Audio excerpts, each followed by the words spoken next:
আমি আল্লাহ তোমার দিকে তাকায়া থেকে তুমি নি আমার একবার আল্লাহ কয়ে ডাক দাও, তুমি নি আমারে স্মরণ করো, তোমরা নি আমারে ইয়াদ করো। তোমরা জমিনে স্মরণ করলে আমি আল্লাহ আসমানে স্মরণ করি।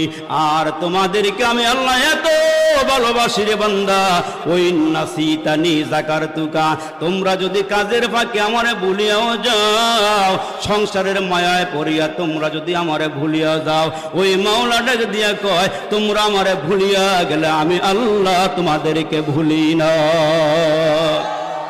এরে বান্দা, তোমাদের ঘুম আছে, তোমাদের নিদ্রা আছে, আমার ঘুম নাই, নিদ্রা নাই।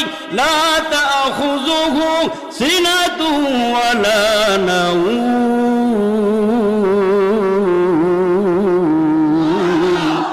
আমার নিদ্রা নাই, আমার ঘুম নাই। কেন জানো নি? আমি আল্লাহ তোমার আব্বা আম্মার থেকে বেশি মোহাব্বত করি। এইখানে এমন কোনো বাবা নাই নিজের সন্তানটাকে নীরবে নির্জনে একটা কক্ষে ঢুকাইয়া, একটা রুমের মধ্যে ঢুকাইয়া, বাহির দিয়া দরওয়াজা তালা লাগাইয়া, জানালাগুলো বন্ধ করিয়া বিষাক্ত একটা সাপ ঘরের মধ্যে ছেড়ে দিবেন। আব্বা ছেড়ে দিবে বাচ্চারে কামড়াইতে, মারিয়া ফালাইতে। এমন কোনো বাবা দুনিয়াতে নাই নিজের সন্তানটাকে বিষধর সাপ দিয়া মুসলমান কামড় খয়া মেরে ফেলবে। আমার আল্লাহ ডাক দিয়া কে বান্দা, আমার 100 রহমত থেকে একটা রহমত দুনিয়ার সমস্ত মাখলুক